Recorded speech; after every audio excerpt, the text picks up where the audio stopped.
Grade 4E masipag. Bukod sa dalawa kong matalik na kaibigan, may ilan din naman akong kaibigan na hindi makakalimutan noong nakasama ko noong LM days. May 3 babae at iisang binabae. Halos di nagkakalayo ang mga edad namin. Nga pala, pinsan ng isa namin kasama o classmate yung iba. Kaya rin namin sila nakilala dahil madalas sila nag-aantay bago kami mag-uwian. Grade 6 nga pala kami noon.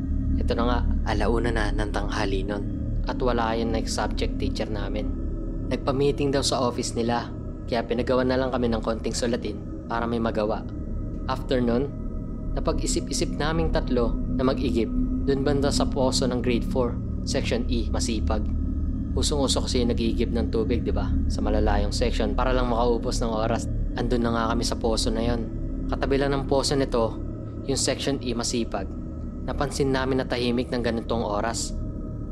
Nga pala, umalis sila para magbungkal ng lupa malapit sa court. DLE kasi yung subject na yon at meron din kami nun.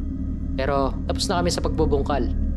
After naming mapuno yung mga dala naming timba, sumaglit kami sa section na yon at may nakita kami nakaitim na babae.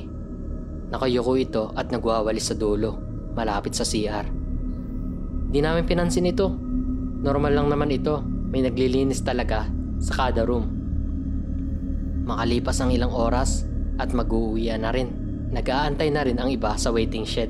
Tapat mismo ng classroom namin. Natapat pang cleaners ako. Kaya di ako pinauwi agad. Linis dito, walis doon.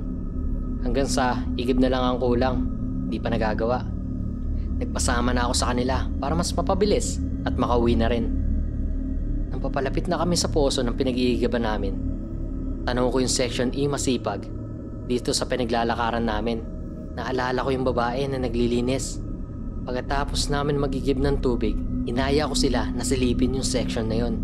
At laking gulat namin 3, andun pa rin yung babae na nakaitim.